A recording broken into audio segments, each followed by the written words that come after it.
have laid the foundation for our nation. 5 decades, 10 schools, 2 campuses, 3 institutes, a monumental library, and a modern shopping mall. In 2016, the University of Zambia turns 50.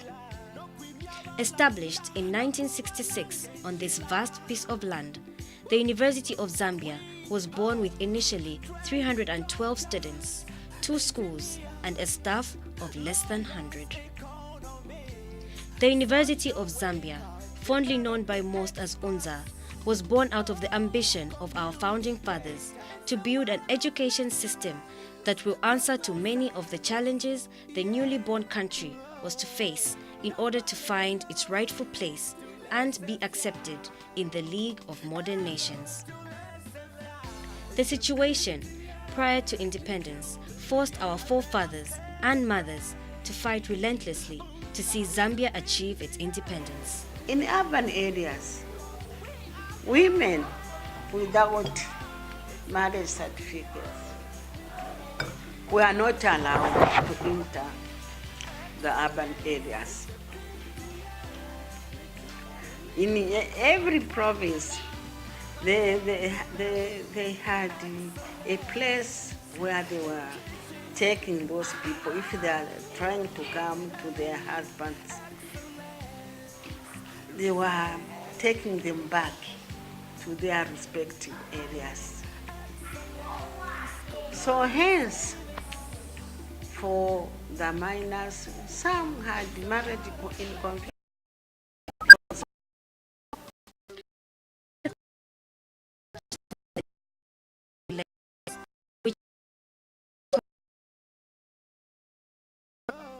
It is believed at independence in 1964, the country had only 100 graduates.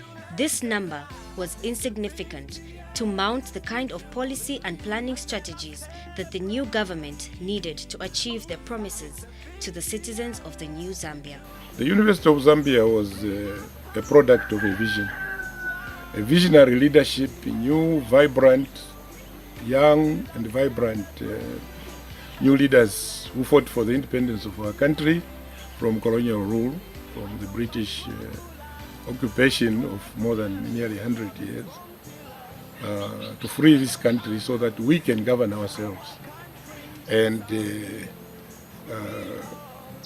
this team of leaders, then led by Dr. Kaunda, had a number of, Dr. Kaunda was able to appoint a number of intellectuals to his cabinet. There were 14 of them, and I think more than 3/4 of these had university degrees.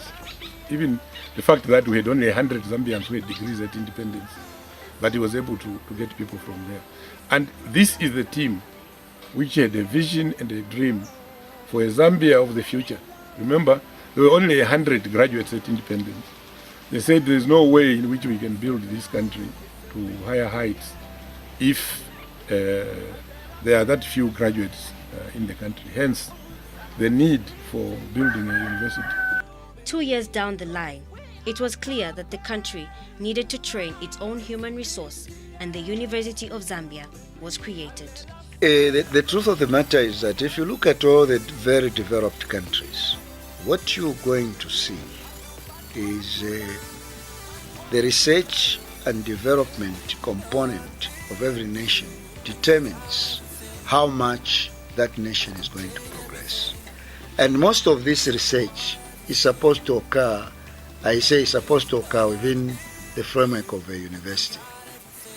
And obviously, as much as we would want the private sector to be involved in this particular aspect, which is probably one of the future things that are going to be happening, it is important, especially in the initial stage, to have a very clear policy guidelines and policies and directions, and even financing arrangements that make your higher education very, very important. Because if we do not have a functional higher education institute to do research and development and innovation, we'll be basically running in circles. So as far as I'm concerned, clearly, apart from the policy dimensions that I spoke about, I think it is important for every government to consider universities as a critical component of the development of a country, because that's where you get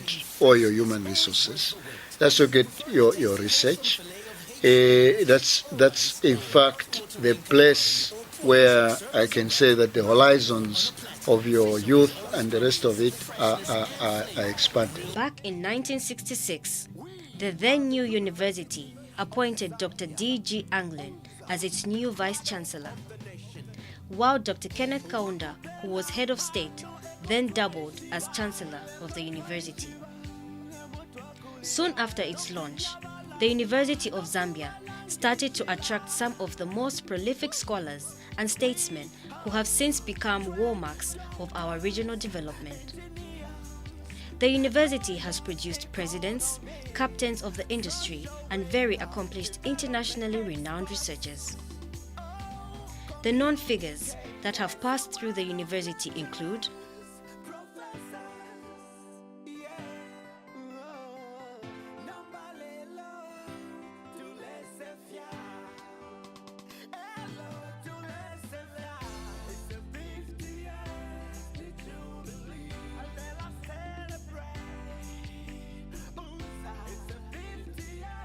Yes, we have had persons who came to study at the University of Zambia.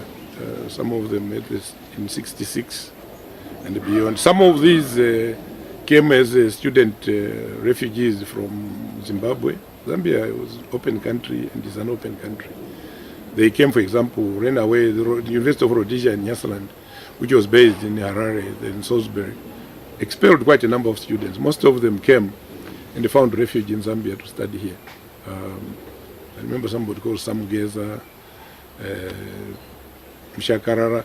A number of them went back into their country, into Zimbabwe, and then we actually, including the current vice president of Zimbabwe, Emerson Mnangagwa, he studied at the University of Zambia. Many of these people who were involved later into building parastatals in the country, permanent secretaries in this country, some even got up to ministerial levels, a number of graduates from the University of Zambia of my time. But most of them were in the professional area, and including teaching at the university. I mean, I do recall that the first group of SDFs had personalities like now the Professor Mvunga, Patrick Mvunga. There was Munandulo in the law school. There was Benny Mwene, who became Professor Mwene. Then there was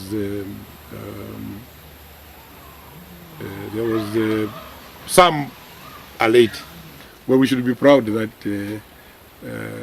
two of the 5 presidents of Zambia have been graduates of the University of Zambia. The late President Mwanawasa was a graduate from the law school. The current president, Edgar Changwarungu, is a graduate of the University of Zambia. So the mark of the university is there from the political arena, cascading all into the areas of especially the professions. The university has been growing ever since, producing some of the most accomplished citizens, now heading and leading very strategic institutions. Remember, when the university started, there were very few graduates. In fact, we could count them on your fingers. If I remember, there was only one medical doctor, a few teachers here and there. Now, look at this.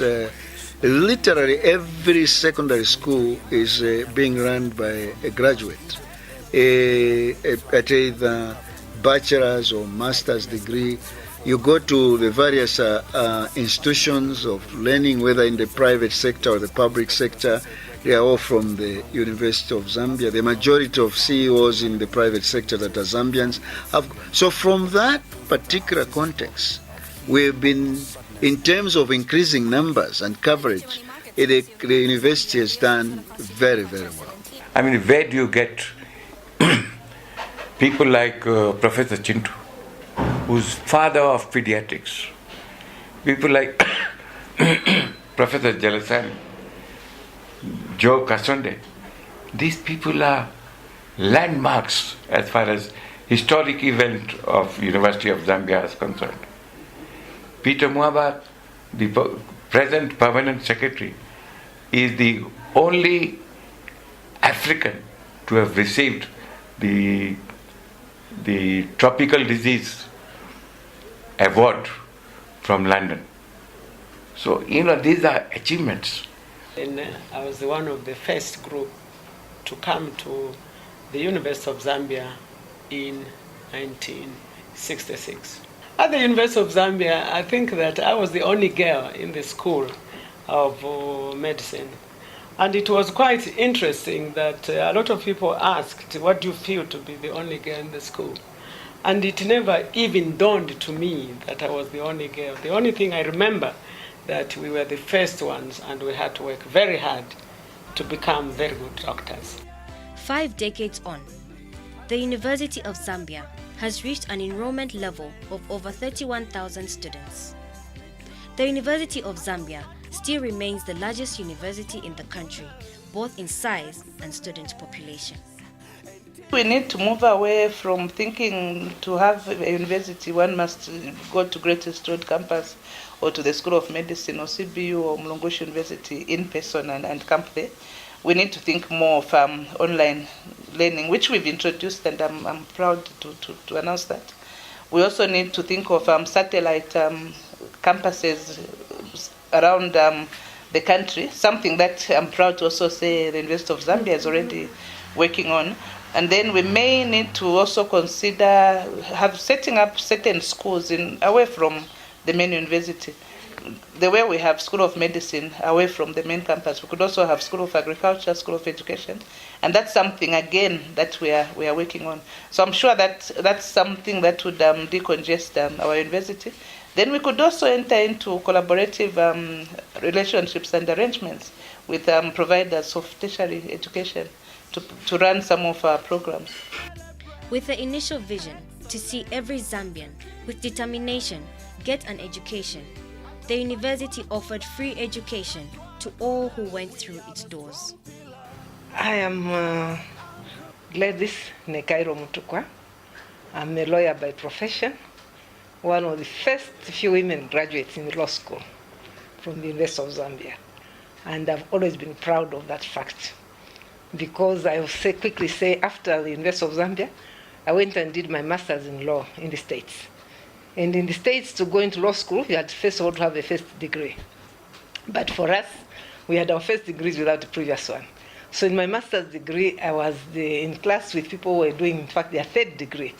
And I was so proud that I was coming from Africa, I was in the States, and I was getting much higher marks than even a number of the Americans. And that, for me, gave credit to the University of Zambia. The university prides itself in providing quality opportunities for all with the ability to succeed.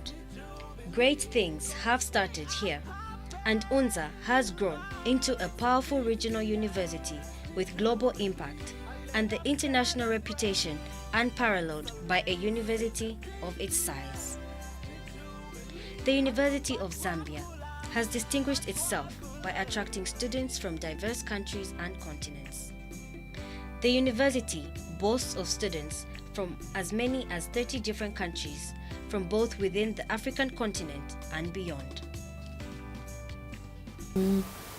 If you compare where we are starting from to where we are now, there's been quite a number of activities or projects that have taken place. Not long ago, we didn't have so many schools. As you know, that the university started with about 3 schools, but right now we are talking about 10 schools or more. We never had School of Veterinary Medicine. And for those who wanted to do vet medicine, they had to go to Nairobi. But the government of Zambia, in collaboration with Japan, they put up that School of Veterinary Medicine. Also, School of Agricultural Sciences, we had Canada CEDA. They also assisted to put up that school. And then things have continued in a similar manner. I mean, we've put up quite a number of infrastructure, although at a slow pace, but at least we are somewhere. With increased demand for quality higher education in the country comes also the demand for more spaces and trainers to achieve this common shared goal. The university is trying its best to keep up the pace with the demand for quality higher education, but cannot on its own accomplish this huge national task. The university is therefore seeking for partnerships and cooperation with both government and the private sector actors. I think it is important for every government to consider universities as a critical component of the development of a country, because that's where you get all your human resources, that's where you get your research.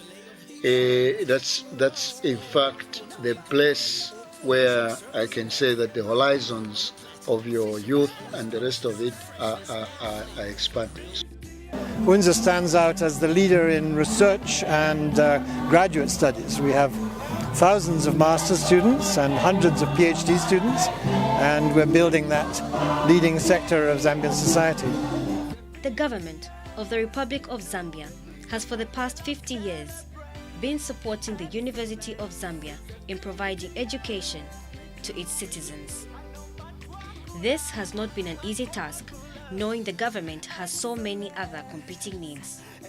50 years ago, we were the only university, and it was important that government, was in charge and they ran the institution. But now we're in a competitive environment, and now there are many Zambians who've been able to access education. So maybe there's need for more autonomy now, so that UNZA can be able to also offer programs at competitive tuition rates and competitive fees, and also be able to make certain decisions without necessarily falling back on government all the time. With increasing numbers of students seeking higher education, the University of Zambia has become overwhelmed with the prospective students who want to enter the university every year. This pressure is not just a worry to the university management alone, but the government too. We have quite a number of challenges as a university, and this is because the university has grown, and it has grown in terms of numbers of students that we admit, and that is against the growth of the infrastructure. So then we do face those problems, and for quite some time, I think there's been a lot of emphasis on primary education, primary and secondary. And then, of course, the authorities needed also to put in place where these people would go after their, initial education levels. So the growth of the university hasn't been in tandem with the growth at primary and secondary school. The government is concerned that if something is not done, the university might lose its place as the #1 provider of higher education in the country and beyond. I think it is important for every government to consider universities as a critical component of the development of a country, because that's where you get all your human resources, that's where you get your research. That's in fact the place where I can say that the horizons of your youth and the rest of it are expanded. The university, as envisioned by our forefathers, is not just an academic place, but also a place of community service. The university should be the source of inspiration and hope to our citizens. For the past 5 decades, how has the university distinguished itself?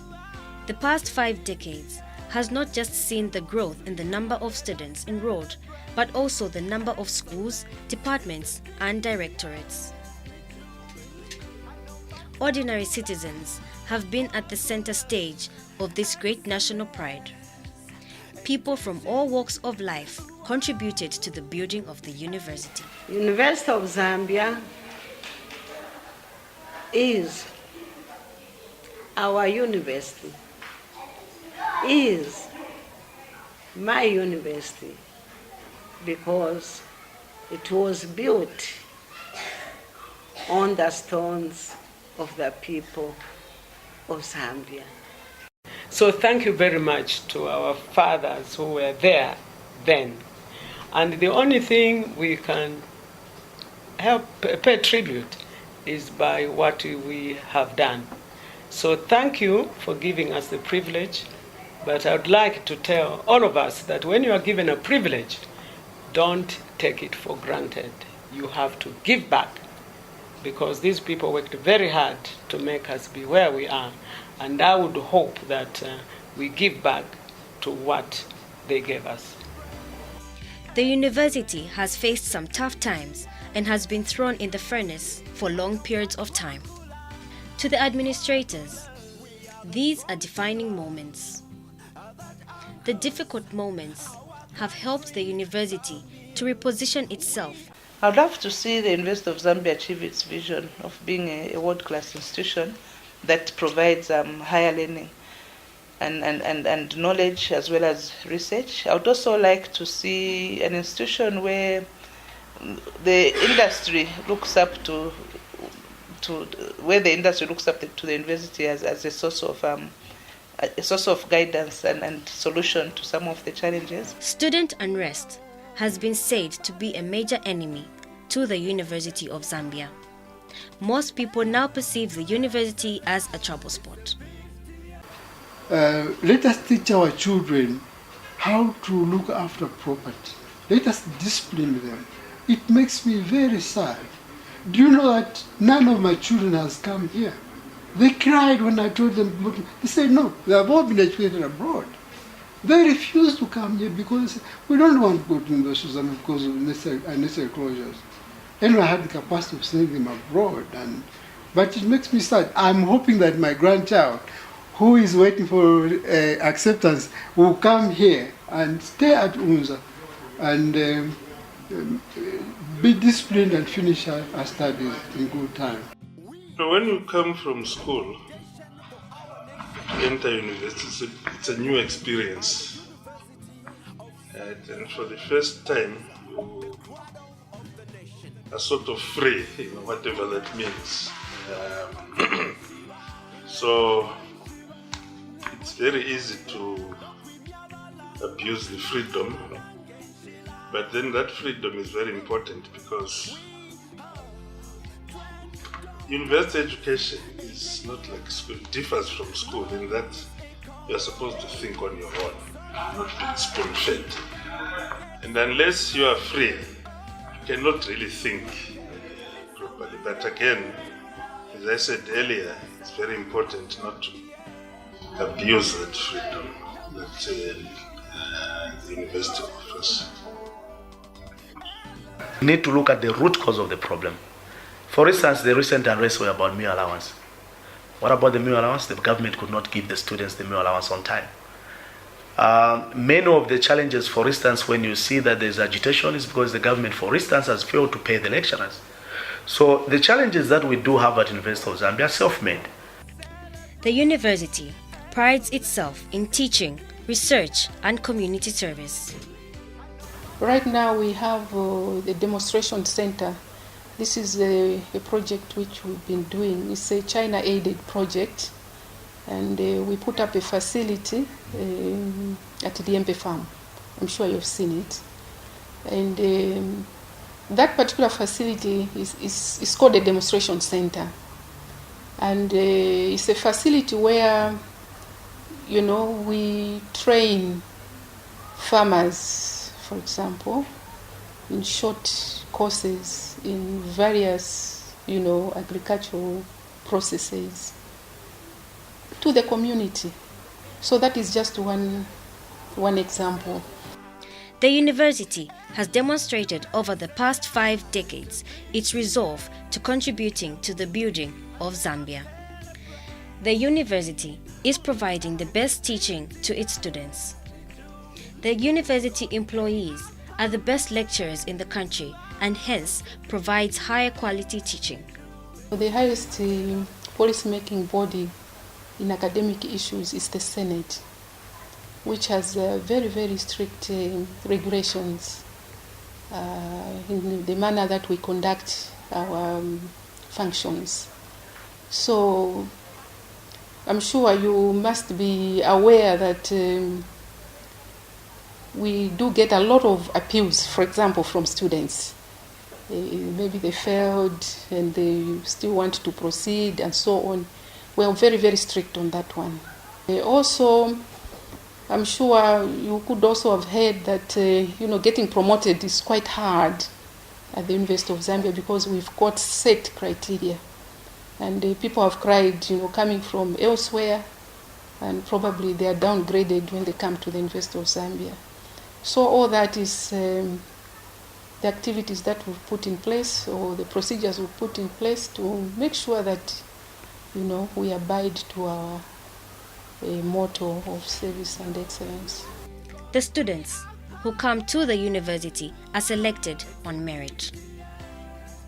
In the midst of all these challenges, the university has produced some of the most prolific scholars who have helped to shape not only Zambia and Africa, but the globe at large. The University of Zambia remains a major beacon of hope for the nation and the continent at large. When I was here, ladies and gentlemen, I felt the most important person was a professor. That was my view. To me, there was nobody who mattered more than a professor in the economy. Of course, views have changed as you grow up, but it was an honor to be exposed to these people, intellectually talented people who gave us the world as they knew it. To me, that was very exciting.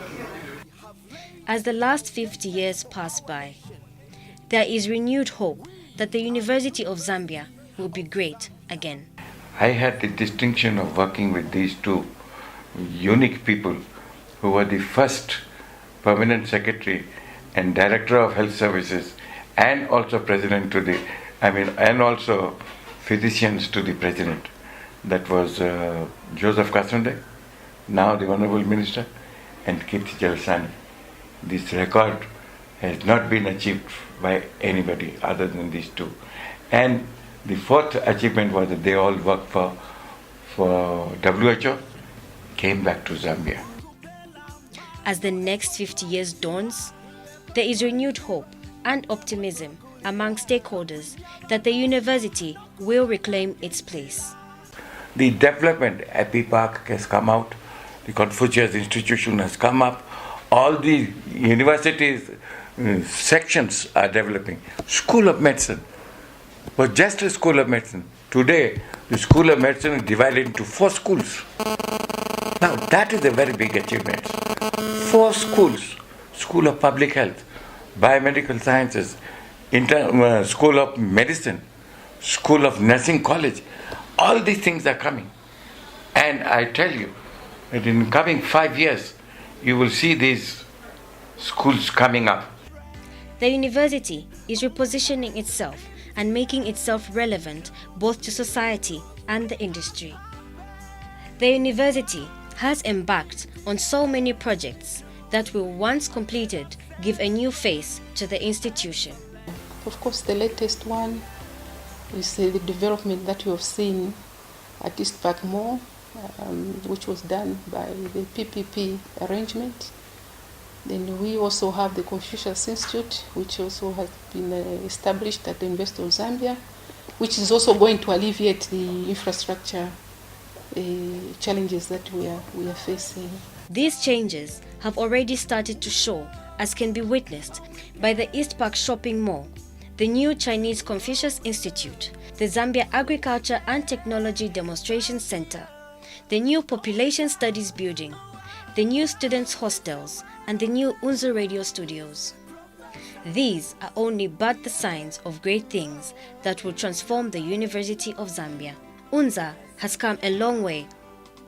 It's been 50 years of steady progress. All the stakeholders are more determined like ever to make the university even better. Everyone is working day and night to make UNZA stand tall and a credible higher learning institution, not just for Zambians, but for the global community too. Looking back on the past 50 years, we can all stand tall as a country and feel proud and free for our achievements. Yes, the challenges are many, but the determination and resolve is even greater. This for us has been 50 years of service and excellence.